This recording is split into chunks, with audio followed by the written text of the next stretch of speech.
Hey, how you guys doing out there? James Humphrey with Associates Productions Movie Reviews. I got my co-host with me, Ali. In today's episode, we are talking about the Lord of the Rings trilogy. Fellowship of the Ring, The Two Towers, and Return of the King. Let's get into it, starting with the first one, Fellowship of the Ring. Got some dude that has a ring. They have different, I don't want to call them cliques. Different groups. You got your hobbits, you got your elves, you got your humans. Races. You got your dwarves. Orcs. Actually, I think that's actually it. They don't have fairies, do they? No, not in this one. No, there's not fairies in this. No fairies? No. That's odd. Hobbits, elves, orcs, giants. No, Yeah, giants. no, they got trees. The trees. But that's in the second one. That's in the second one. And then they got, actually, I think that's it, though. Mm-hmm. Oh, and eagles. Yeah, but eagles. We'll talk about that here in a second. Anyway, so you got this hobbit who has a ring. He bestows the ring to his nephew. Yep. Bilbo gives it to Frodo. Not knowing what Frodo has to do with it. You know what I mean? He just kind of, here's a ring, and then I'm going to bounce. He just leaves. And this obviously sets off a chain of events from Saruman? The Eye of Saruman? Who is obviously looking for the ring. Yeah, Saruman. And so this more or less starts this big journey of getting this one little metal item to a volcano. And they spread it off between 3 movies. So you got Frodo, him and his boy Sam. They go out on this big journey to get the ring to the elves. And honestly, throughout this series, it's just pretty much Frodo getting into shit, if I'm being honest. He gets stabbed. He gets taken hostage like twice. And I understand that the ring has its powers. You know, the ring corrupts you. Yeah, so it pretty much more or less corrupts you into just evil. Yeah. It really doesn't explain it. Just evil. And obviously, they got people out there hunting the ring. They have what do they call them? Solomon's lackeys. I can't think of the name of it. It's like cloaked people. I can't think of the name of it. And then like the guy with the helmet. Dark people on horses. We'll call them that. You know, and Frodo is more or less ducking and dodging these guys until they meet some random ranger in a bar. Aragon. Who is like the former king, or probably not the former king. He's not the former king. He is the next heir of the king, or inherit the kingdom, but he doesn't want it, which is obviously cliche. It's fuck. In the bar, Frodo accidentally puts the ring on. Oh, well, he doesn't actually put the ring on. He trips and falls, and the ring just kind of falls on his finger. And the ring, here's the thing: the only ring's power is that it turns you invisible. But the invisible aspects or looks or whatever is not the same as you would see if the ring was off. Yeah. So he's in like a whole nother, I don't call it dimension, but a whole nother little paralysis type situation where he's just walking around, which I don't understand, because how can you, if it's a whole different look, how can you walk around and navigate through the regular world if it's totally different, like it's totally changed? Like if you saw it as Frodo with the ring on, it's black, dark, bluish, you can't see what the hell you're going, none of that shit. And I don't see how he's not tripping and falling and all this other stuff. Anyway, so puts the ring on, takes the ring off, whatever. And they have the I don't want to call them darkies, the dark horse riders, out there looking for Frodo, looking for the ring, staying off the roads, or whatever. Anyway, he gets the rings to the elves, where this is what trips me, because this is where Bilbo was hanging out. So Bilbo left at the beginning of the movie, but he just left to go hang out with the elves, and Frodo eventually meets up with him there. And I'm not understanding why he just didn't take the ring and take it to the elves in the first place. Oh, but because he's not strong enough. I don't think he was strong enough to fight the rings. powers or whatever. Power, like the negative, not the negativity, what's the corruption, the evil corruption of the ring. I think he was strong to fight it off. That's why he's like, I can remember the beginning of the movie, he was like, or I can just, and Gandalf was like, no, don't you dare, like, kind of like smacked it out of him. I don't think he couldn't fight. He wasn't mentally strong enough to combat the ring. But Frodo can for majority of the series. For majority of the series, he was strong enough to deliver this. And then I understand why Gandalf didn't want to touch the ring, because he felt that he wasn't strong enough to fight off the ring. Because he's a wizard, obviously the ring would have, overpowered the wizard sorcery, whatever. Oh yeah, that's the other thing. Other race is the wizards around. Yeah. So anyway, they got the council. And keep in mind, we're already halfway through the movie. Like, this is just the first hour and a half when they finally get to the elves, and they finally build the council to take the ring to Mordor. Yep. To destroy it. And so you got Sam, you got the other two elves, you got Aragorn, who is the ranger who's supposed to be the king that doesn't want to be the king. You got this random elf, Legolas or whatever. And then you have the Gimli. Is it Gimli the dwarf? I think his name is Gimli. Gimli. Who was the one only dwarf that pretty much got one of every race, and they established the Fellowship of the Ring. All right, and then we go into I don't know if this is the third act or the second act or whatever. The other part of the film where they're on the journey. This is kind of where it gets a little trippy, at least for me anyway, because they have these different routes that they could take to get the ring to wherever the fuck it needs to go, right? And for whatever reason, Frodo picks the one route that is the most dangerous. Because then they're literally in the forest fighting oh, we should go this way. If we go this way, we gotta deal with this shit. And Gandalf, here's the thing, Gandalf knows this shit. Gandalf's like, hey, we can't go down this way. Frodo, don't go down this way. And then everybody's like, well, you're the ring bearer, you can pick whatever we want to go. Okay, we're going down this way. Okay, you motherfuckers are going to go down one way. I told y'all motherfuckers not to go because there's a goddamn dragon down there. But okay, let's go that way. The famous "You shall not pass." Yeah, hold on. I don't even think it's a dragon. It's some sort of demon monster. Monster. Wings. And I'm like, this is where Gandalf should have been like, okay, let's just go this way. Fuck what y'all think. You know what I mean? Because obviously he's the wizard, and he treats himself like he's the leader of the pack kind of type shit. Yeah. So you should be leading, but whatever. So they get through all that, and of course nobody dies but Gandalf, which is hilarious. Well, Aragorn's brother dies too.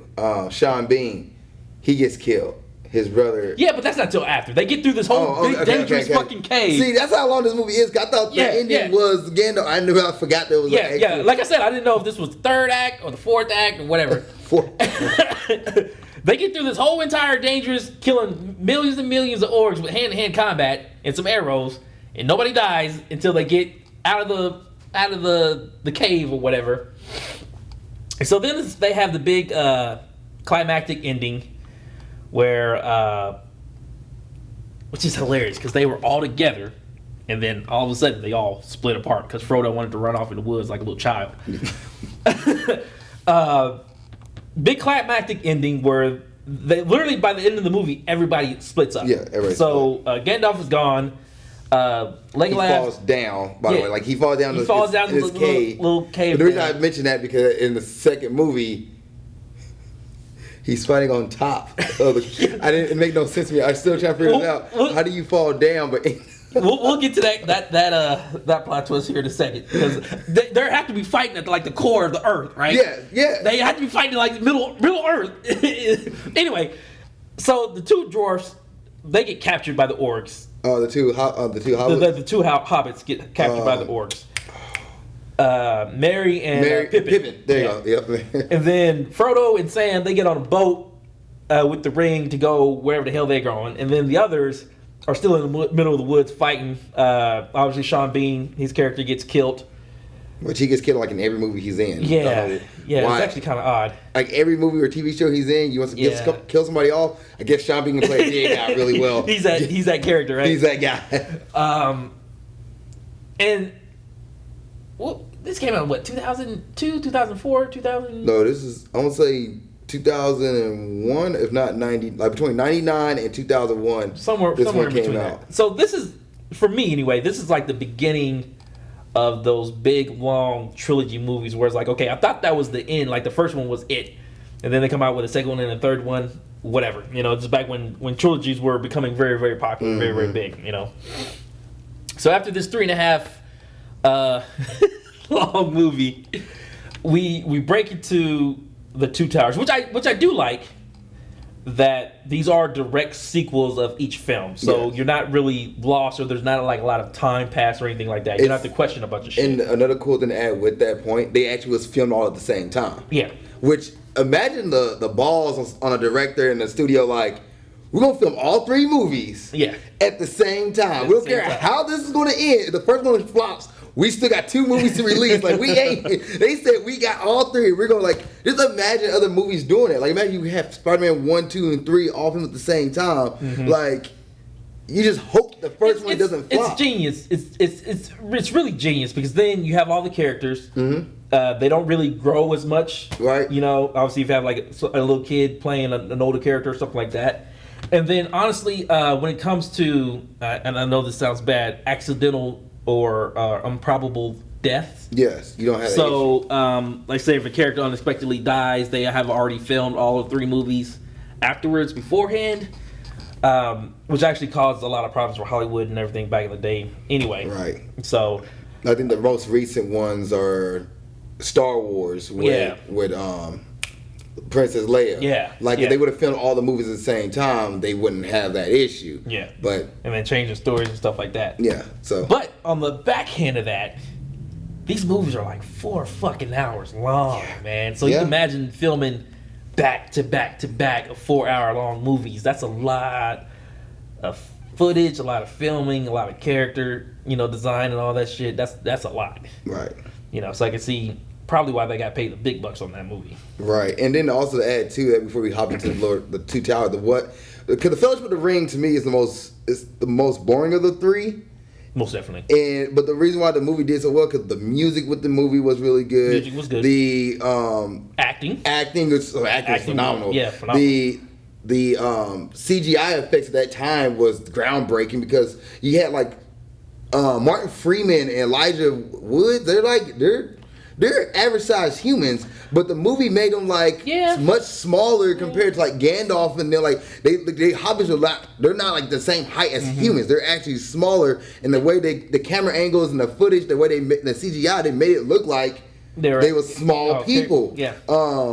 And the character design, but the costume design, like there's so much that went into, like, the orcs are nasty looking creatures. The props and stuff in this movie was on a new level than movies that you've seen at that point in time, and it was all actual props and visual effects versus just CGI. Now you watch the Hobbit series, CGI, and you're like, okay, but the Lord of the Rings series was legit, like, actual handmade and created, kind of like when Star Wars. And the reason why I keep mentioning Star Wars, because it's almost like these movies are that big of cultural impact. Like Star Wars when it first came out in the 70s with the puppets and everything like that, people was like, nobody done this before. And Lord of the Rings was the same thing. So when you watch Lord of the Rings, storyline wise and the length of it, like, why is this movie so special? It's not really that big of a deal. But everything else around it, it made sense why it's such a big cultural phenomenon.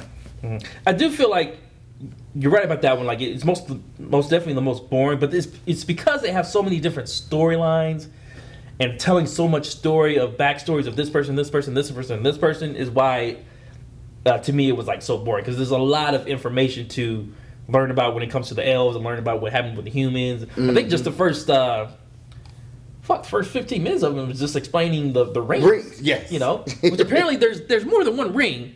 It's not just the one ring. This Lord of the Rings, this one ring is supposed to have all the enormous power compared to all the other rings.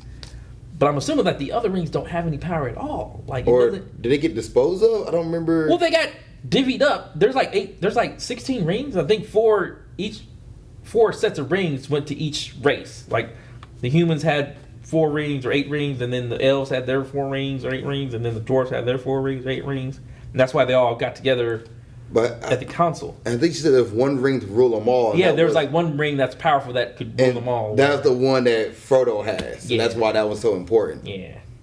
And what Mordor or not Mordor, Sauron, not Saruman. Saruman is the wizard. Sauron is the eye that wants the ring to control the world.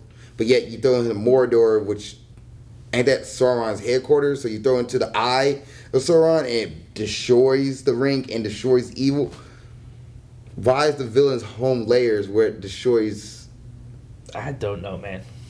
I don't see how there's only one volcano in the whole of all Middle Earth that can destroy the ring, you know?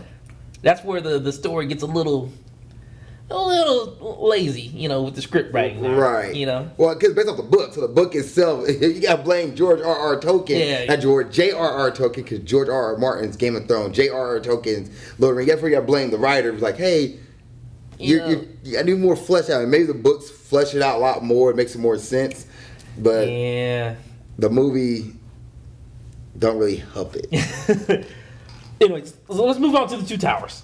I think, me personally, I like the Two Towers. Two Towers were more interesting compared to the first one, even in the third one. I think it's the best one of the 3. Most definitely.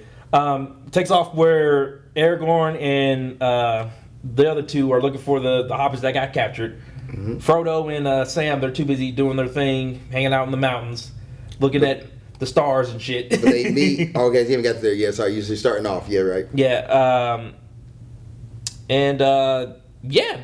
More or less, the 2 dwarves get released because of some big battle that was going on. Oh, they give more backstory to Sean Bean's character. Mm-hmm. How he was, I guess, going to get the ring and all this other shit, and his father and his brother control some city that gets set on fire at the end of the third one. So yeah, they hang out with the trees. They got the trees out there. Yeah, with Pippin and Merry. Yeah, I don't see why they just didn't carry the trees over to kill up all the orcs, whatever. Oh, I guess the trees were neutral. That's the thing with the trees. They're big and powerful, but they're neutral. They didn't want to get into the fight until like where I think the wizard Saruman actually doesn't, where he not offend the trees. I think he actually kills some of the trees or does something to the trees where it was like, all right, we'll go fight. We'll fight now. Like we actually been brought into this. We were trying to stay out of the way, but now we got brought into it, so we're gonna fight in the end of the movie. I think this movie was one of the first ones to do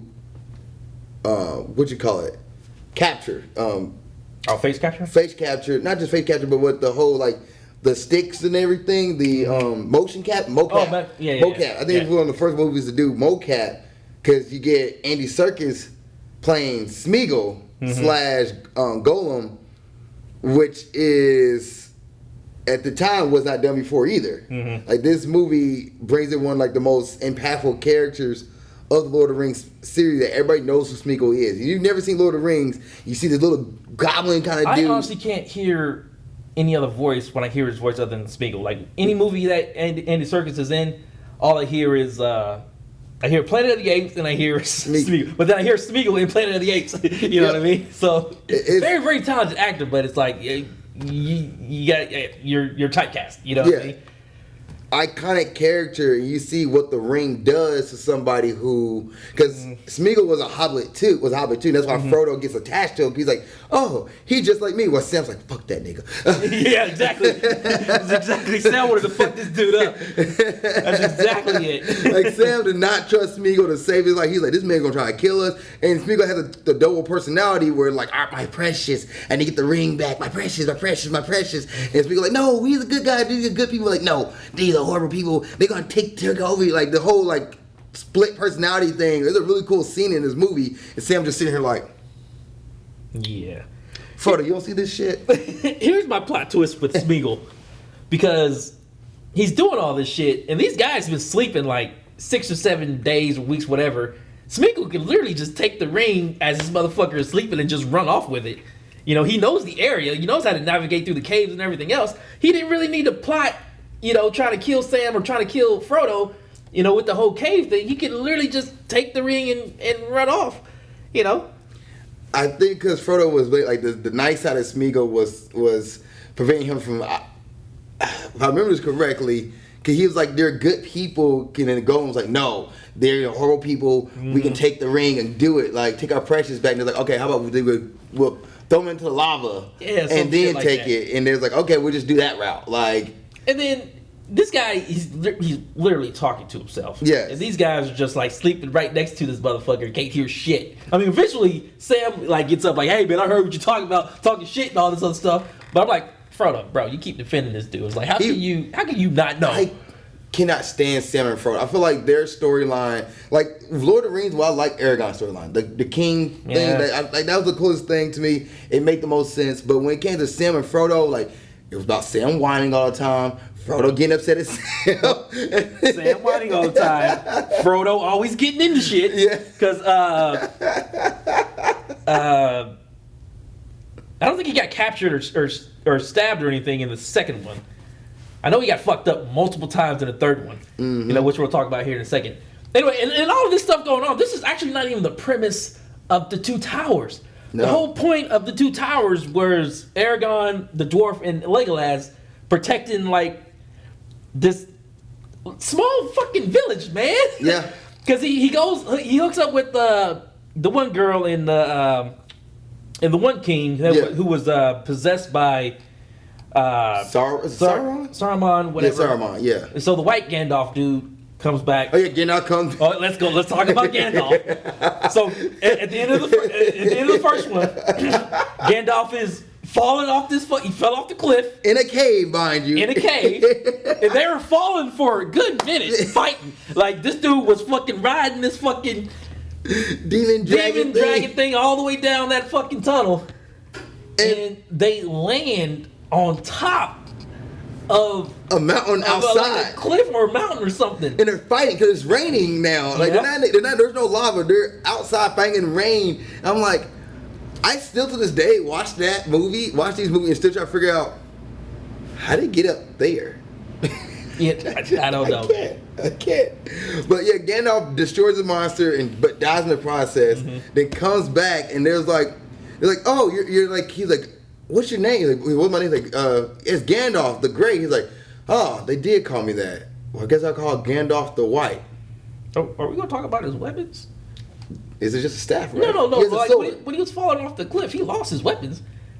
So how the hell did you fall and land on that thing? You got your weapons back. His sword fell first, and he was hanging off the cliff like this, looking at Frodo, like his weapons are gone. And then he falls, and then somehow he gets the staff, and he gets the sword, and maybe he wizarded that shit back, or because that's the end of the first one. But in the second one, his sword is stuck into the demon, and he's riding the demon down the fucking tunnel. So I'm like, did you just summon your shit like Thor, and then like you know what I mean? Peter Jackson had to look at that and be like, fuck it. And it's even bad because you filmed it back to back, bro. Yeah, like, so how did you fuck that up? there's no excuse. You saw that, you was like, we'll just figure it out. So he did morph in time and morphed into the white wizard. The white wizard. And he hooks up with Aragorn and the rest of his crew, and then they free the king, mm-hmm. which half his people were already dead. Or no, half his people already left because his lackey, whatever that was helped possessing him, told him they banished him off of the land or whatever. His either son or son's best friend or some shit like that. Anyway, and so they're already leaving. Their crew wasn't that big to begin with, so they were already leaving to another part of I guess Middle Earth or whatever, because whatever section they were at now, they were going to get trampled by all the orcs. Mm-hmm. So they meet up with some other people at the Two Towers, and that's where pretty much the premise of the movie was, which I really don't even understand. Because I don't know if they were trying to stop the orcs from going through the tower or taking over the place, whatever. Taking over. Either way, they didn't stay there, though. What's the whole point of them taking over if they wasn't going to stay there? Because they went back. They leave again in the third movie, going to the White Castle place or whatever the fuck. You know what I mean? So they battle. They do the big battle thing, and then they save the day. They win, somehow. with all the hand-to-hand and the arrows and everything that got going on. Yeah. And literally, that's it of the movie. This is 2 hours of them fighting at the tower. Frodo and the other dude, they find themselves closer to Mordor. With then like one of his Sauron's lackeys find Frodo with the dragon thing, and then like gets stabbed. The dragon was like he's riding the dragon about to kill like Frodo, but then gets stabbed by somebody, and he flies off and leaves Frodo alone, and Frodo just like, oh, that's cool. Oh yeah. I guess we got another movie to go film. Mm-hmm. And then another thing that I noticed with the I keep thinking darkies. I don't want to call them darkies. The dark riders or whatever. Yeah. Is that each movie they amp up their search for the ring. So the first one they were on horses, couldn't go in the water for whatever the fuck reason.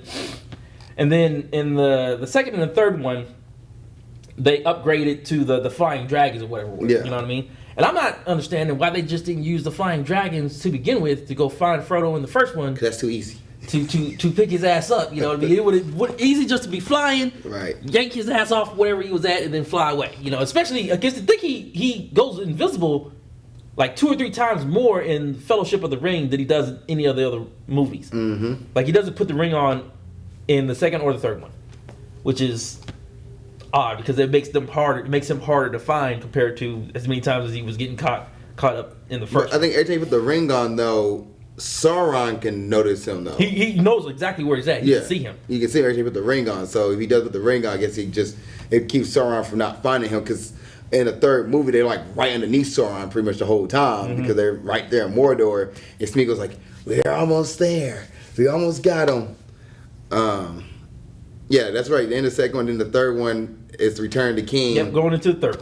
Which Aragorn, it's pretty much more of an Aragorn story. Like at this point, Return of the King is like Aragorn's main story, and then Frodo and Sam are just there. Well, this is what trips me up the biggest when it comes to Return of the King. So at the beginning of the whole journey, Fellowship of the Ring, it was about Frodo and getting this motherfucker to put the ring in the lava, right? As they progress through the story, they forget about Frodo altogether. Pippin and Merry, they forget about Frodo. They got their own thing going on. Aragorn and Legolas, they got their own thing going on. You know what I mean?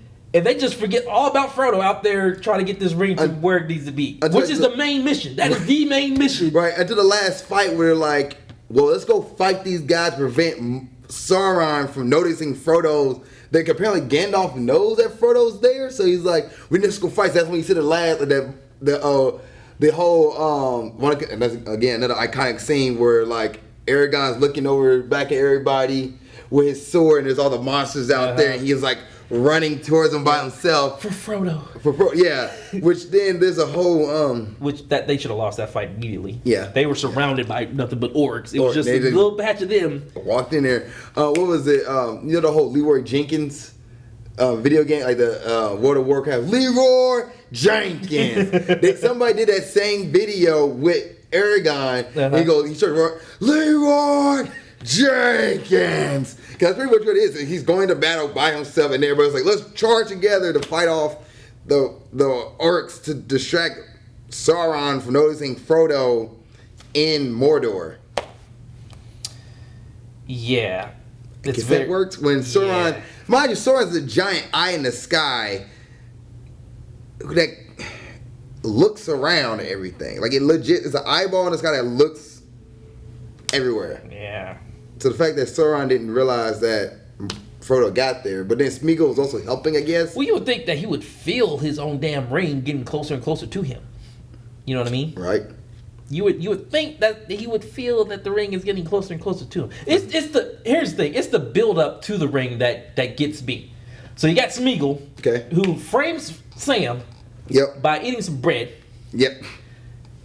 Frame Sam by eating some elf bread, whatever, and Frodo's just gonna side with Gollum on this one. Like, Sam, you're off the mission. You're done. You're fired. Go back to the other hobbits, man. You're done. You're done. Home, Sam. We're not friends anymore. And Sam just, oh God, breaking down like that. It's like that, dog. It's like that, dog. Sam started crying. He started breaking down. I was like, I can't stand these. When I watch Lord of the Rings, if I can skip through Sam, Frodo, and Smeagol, I'm cool. It's a different movie. Here's my fucking problem with this though, because these motherfuckers are sleeping on the edge of the fucking cliff. And we both know Smeagol was killed before. And literally Smeagol was like, oh, we done it before, we could do it again type shit. Mm-hmm. Why didn't he just kick that fat fucking hobbit off the cliff and just say, bro, he rolled. And that's the end of the movie. Or not the end of the movie, but that's the end of Sam. It's like, hey, we can do it. He can literally do it to both of them and then just take the ring. Take the ring. It would have been, he didn't have to go through the whole, caves and all this other shit, which is eerie for me because Smeagol can run through these caves like nothing and not get trapped up by the spider, but obviously Frodo can't do it. Right? There's like he was like, I'm gonna feed him to the spider. He's like, that's how we're gonna get the ring. I'm gonna feed him to the spider. How the fuck is he gonna get the ring if he feeds him to the spider? What's his plan? What's Peter Jackson writing on this plan here? I guess the spider gonna bite into Frodo, suck the juices out, but he's gonna wrap him up like he usually does. Yeah. Smeagol's gonna be because Smeagol does he's not logical, so like he is logical, but not in the sense of maybe he's gonna bite through the spider. I don't know. I didn't want to think that far ahead. Like Jackson didn't do it. Here's the fucked up part. So Sam gets to the bottom of the fucking cliff. He sees the bread. It's like, oh, that's fucked up, dog. I ain't having that shit. He goes back up to go save Frodo, and when he saves Frodo, he's like, oh, dude, I lost the ring, blah, blah, blah, that. It's like, oh, bro, I took the ring after you fired me, so we're good. You know what I mean? So, like, this whole time, Frodo's supposed to be the bearer of the ring. How did you not know that you didn't have the ring when you woke up with Smeagol and all this other shit? You know what I mean? It's like, dude, like, you suck at being a ring bearer. Yeah. Like, you fucking suck. Mm-hmm. And then, now that we finally got to the third one, can we talk about Sam actually being the hero of the whole fucking series? Yeah, he is the hero. Like we don't give Sam enough props. He doesn't get props. Like he fought the spider, he saved Frodo several times, carried his fat ass all the way up to that the mountain or whatever. Like, Sam should get medal. And they treat him like Chewbacca. You know what I'm saying? He don't get no props. He does get married though. He does go back. Okay. He goes find the girl he want to talk to, and he does get married. So in the end of it, he does because he is, and also he's the writer of the story. Like at the end of it all, he's the one. No, is it Frodo the one to write it or Sam? Frodo wrote the story. He gave it to Sam to finish the last page. Okay, there you go. That's what it was. Either way, Sam's gonna make all that money off of it. Yeah. So Sam does in the end win. He gets the girl. If you're a nerdy dude who lives vicariously through these characters, Sam gets the girl, he gets the money. By just kind of being the dude, the wingman of the whole series. And he's still crying about Frodo at the end of the movie. Hold on, let's backtrack. Yeah. So he got Aragorn, he gets a sword. Yeah, look, you did leave Aragorn alone. Like just how Lord of the Rings works. They leave characters off on their own, they come back around. We just did the same thing. Yeah. So let's come back. You're right. So he got Aragorn, he gets his daddy's sword. Mm-hmm. He goes recruits the ghost. Because there's a battle about to happen and didn't Gandalf say we'll arrive at dawn or something like that? No, that's the second one. Second one he said we'll arrive at dawn. So they're at the White Castle place with the fucked up tree, which is where they were going to end up in the first place. So the two towers were pointless. They could have just got all the people and went to that place to begin with. But anyway, so they get to there and everybody's battling. Gandalf is losing. The one hobbit. But you read about the king who was like, everybody flee! Get out of here! And he knocks it out. So everybody get ready to fight. This is the most funniest scene of Lord of the Rings. I watched this scene. I replayed it multiple times. So this king who they're trying to get him to get his troops together, and he was like, which isn't possessed. He's just retarded. Yeah, he's not possessed. Dumb. He's just retarded. and Gandalf was like, no, we need your troops. We need to get together. So the guy sees the orcs coming in. He's like, flee! Everybody flee! Gandalf walks up to him, pop, looks at his face, said, pop, knock out again. He said, prepare to battle. It's the most funniest line I could do. It's funny, but it's like, Gandalf, if you were going to take control, you should have just took control to begin with. You just had to look, like, if you do anything, go watch this scene, because Gandalf, Ian McKellen is such a great actor. The look of disgust on that man's face when he hit the king. He said, the acting is so good. If anything, go watch that scene. Just go watch that. I watched. I was like, this movie's a comedy. This is not, I would say it got more funnier as time passed compared to the Fellowship. I think the Fellowship was just all talking compared to the cave scene. I don't want to talk about the cave scene. But yeah, right. And then you're right. So they get together and they do this giant battle against the orcs. The girl, is it Gwyneth? Whatever her name is. There's a girl who fights the rider with the. I think it is like Gwyneth or something like Gwyneth, like, and the dude's like, no man can kill me. And she was like, well, I'm not a man. I'm a woman. And she stabs and kills him. Apparently, I guess, legit. Well, she was getting her ass whooped. And if Pippin didn't step in, true. You know, she wouldn't have got that. We'll give it to her. But she's like, I'm a woman, and then kills him. So I'm like, so you are legit built to not have a man defeat you? I feel that's a flaw. Like, so a woman can kill you, a kid can kill you, but a man... Not a man, but what if a hobbit or an elf, are they considered different, like, thingamajiggers? Good point. Which, here's another plot twist for the elves. So they're immortal, right? Yeah. They can be killed, you know, and like fight and whatever. But if you just leave the elves alone, they'll live forever. You know what I mean? So I'm like, why are they not, like, ruling whatever needs to be ruled? Or, you know what I mean? They're just like, I just stay in my own business, stay in my lane. Probably one of those things. Stay in my lane? Yeah, type shit. Because, like, when you can live forever, you can do everything, you're like, why do they take over everything? Let's just let them have fun. I'm just go buy my own business. They literally could have did just that. Was just take over everything. Mm-hmm. But then he's trying to get Aragorn to be king and blah, this, blah, that. And I don't see why they didn't rebuild his dad's sword to begin with. You know, just got little shards of pieces, whatever. You know, whatever. Anyway, so Aragorn, after the big fight, Aragorn becomes king, or takes up his mantle, whatever. He released the ghost, which I don't understand why he just didn't use the ghost to fight all those fucking orcs at the end of the movie. Not understanding that. I guess it was like, I guess our time is up. Thank you so much. They got like a time limit on that, whatever. Anyway, so what I'm getting at is that they had all this shit going on. It's only till this moment they're like, okay, now we need to go help Frodo. Yeah, which we don't know where he's at. Apparently Gandalf knows exactly where this motherfucker's at. Yeah, apparently he knew. Which once again, Gandalf, since he's been Gandalf the White, I don't think he ever come in contact with Frodo again, right? No, he has no contact with Frodo. He has like a tracker on the ring or something like that. Yeah. You know what I mean? So like when he's Gandalf the Grey, he knew where Frodo was at because he was with Frodo when he died. Mm-hmm. Fell down and then fell up. So like when he would get off the White, he came across with Merry and Pippin. Didn't they get like a ball too that can? So that's what happened. So they finished the fight, and then Pippin picks up the golden eye whatever ball whatever that he starts talking to Sauron or whatever, and he convinces Sauron that he is the Hobbit that has the ring. So that's where this whole fight started to begin with, because everybody went to go find Pippin at this little thingamajigger. Okay. All the while, they're thinking Pippin has the ring. They start this whole big battle, which gives Frodo time to slip under the radar, which, again, they don't know where the fuck Frodo's at. Until he gets stabbed, and then he gets captured by the orcs or whatever. And then Sam has to go into Mission Impossible mode and free his ass again. Yeah. And so now, still in Mission Impossible mode, they're undercover. And you gotta remember, these hobbits are this tall compared to all the orcs. So they cover themselves in the garb of the orcs, and they're marching with the orcs that are like 6 feet, 7 feet, tall. But orcs are not really that smart creature. I get that, but it's like, bro, like, come on, man. Like, bro.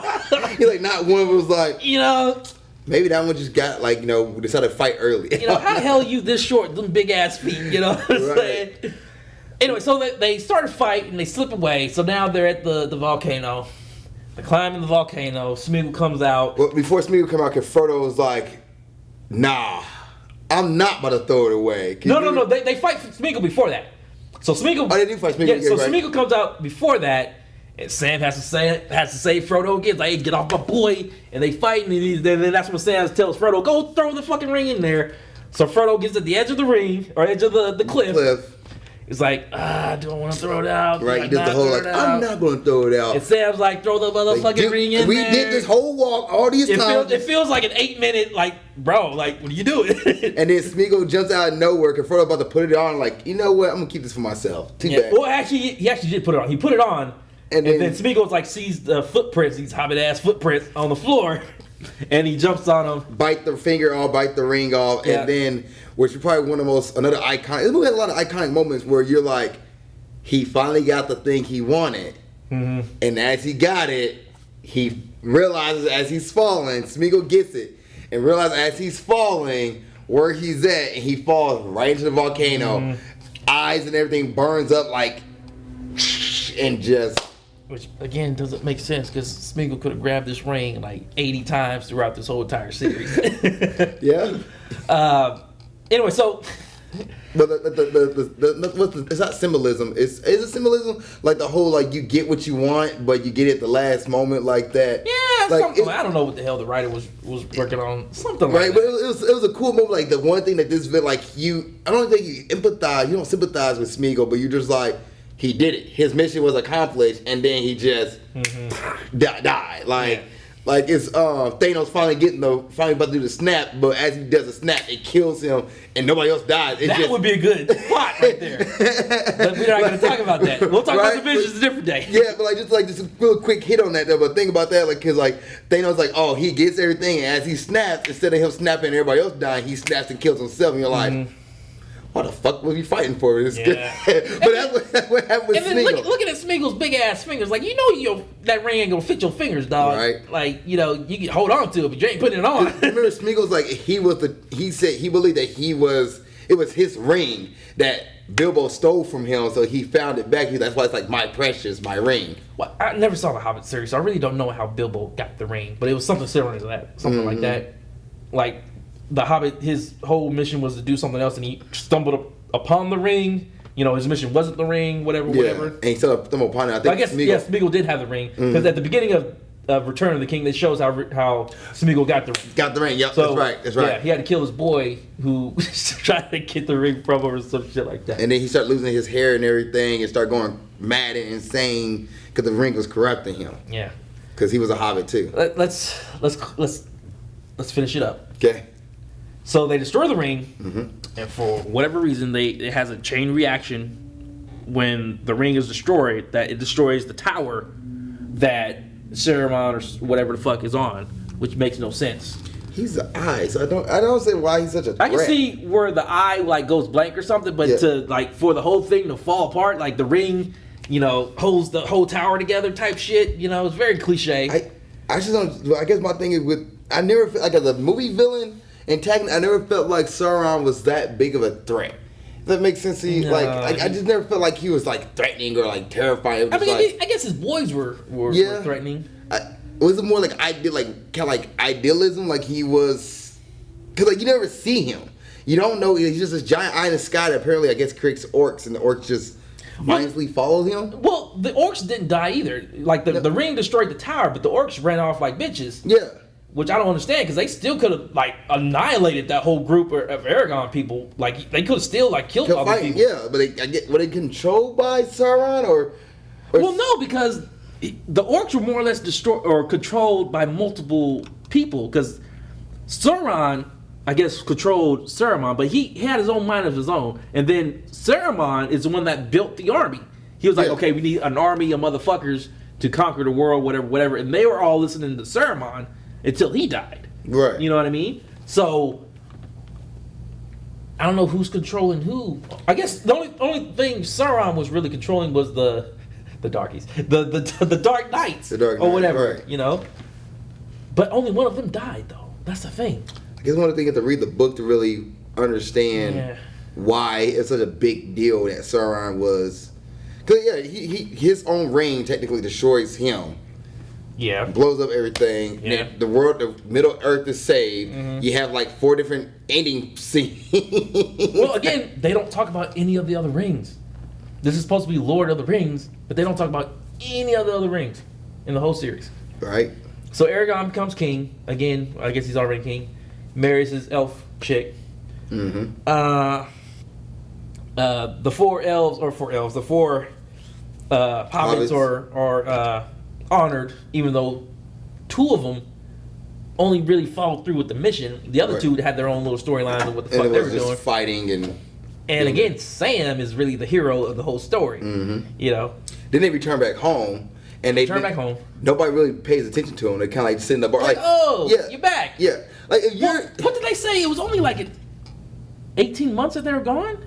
They're only gone for like a year and a half. That's a long time, still, but you're right. But but also they come back like nobody's like they're these great world savers. And everybody's like they're sitting at a bar like just hanging out, having fun, and like nobody's like walking to like can I get your autograph? Can I get like not a picture? I guess autograph or can I like talk to you? Like there's nobody like saying like you saved the world. It's just like they get no credit. It's just like and then what was the point of him writing the book if he didn't get any credit? You know, like who's gonna read that thing? He didn't have any kids. Right. Frodo didn't have any kids, and then Bilbo didn't have any kids. You know, so it's like he leaves the book to Sam. I mean, I guess Sam has kids or whatever. Right. Then Frodo and Gandalf go into like the white void or white land or I don't know. It's like it's not. Well, Bilbo is still alive. He's old as dirt, but I'm like, I don't see how this motherfucker's not dead yet. And again, he's hanging out with the elves. What the fuck are you doing with the elves? Whatever. And so.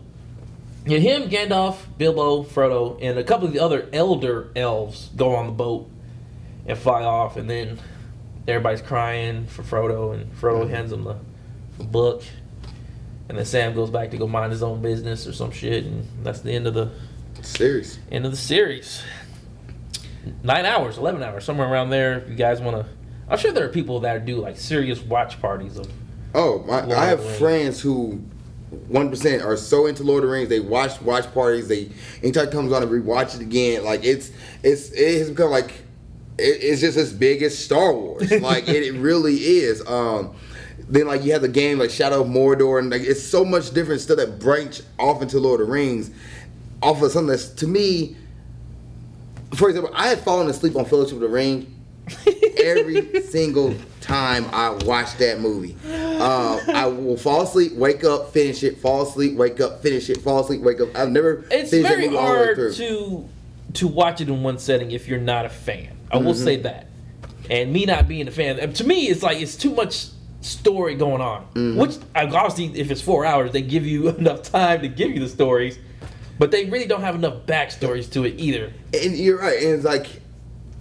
Because you don't understand the elves of their story. You don't understand the humans in their story. Right? Because like, to me, Legolas is one of the coolest characters in the series. But he's pointless. He's a pointless character. Why is he there?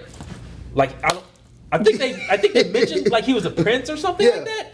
But that was it. And then him and Gimli have like this brotherly rivalry where they're like, I'm going to one up you in this fight. I'm going to get more kills than you. I believe the elves and the dwarves, they already butt heads anyway. Yeah, but they're friends. Like they're butt heads, but they're friends. Ring of Power, a lot of people don't like Ring of Power because it's like, it's not Lord of the Rings like that, but it took 1,000 years of events that happened prior to it. So you get to see like the dwarves and the elves, how they get to meet and how they become friends, and then like some of them don't like each other, but some of them do like each other. They're like comrade, help you out, got your back, scratch my back, but we're now have to be buddies. Kind of like think co-workers in a sense. So the elves, like Gimli, they will have, because they also both believe they're top of they're both not arrogant, they're both, is it not cocky, but they're so confident, they both believe they're really good, like I'm the best at what I do. So somebody else like, oh, you think you're the best? I think I'm the best? Let's see who is the best. So they had that kind of friendly competition with one another. So I would love to see a movie with Gimli and Legolas, just them. Well, like, they don't have an ending for them. Like they have an ending for Aragorn, which all he does is get buried. Yeah. And then they have an ending for the hobbits. And obviously, I guess you want to call Gandalf getting on the boat his ending. But then they don't have an ending for all the other characters. They don't. You know? Like, we don't know what happened to Legolas and the Dwarf. We don't know what happened with the one king or the one son who's still alive. The one king got killed because he got set on fire and he jumped off the building or whatever. Yeah. But then we don't know what happened to his son. You know, I don't know if he married the one chick or whatever. And then Carl Urban is in this movie. Did not know that. Really? Yeah. Huh. I was like, look at that before your career blew up. Anyway, so he has like a very small storyline because he is like the chief or the son-in-law of the one king that got killed. Oh yeah, he is. He is in this movie. Yeah. So I don't know if he married the Gwen chick or whatever, or he was the one guy that got banished from one kingdom or whatever. Like there's so many storylines that you don't like figure out what the hell was going on with them. I don't know. This would have been better if it was a 6 movie. Like, would it be better to have it broken down in 6 movies? And it would most definitely compete. Well, again, this is back in that time though.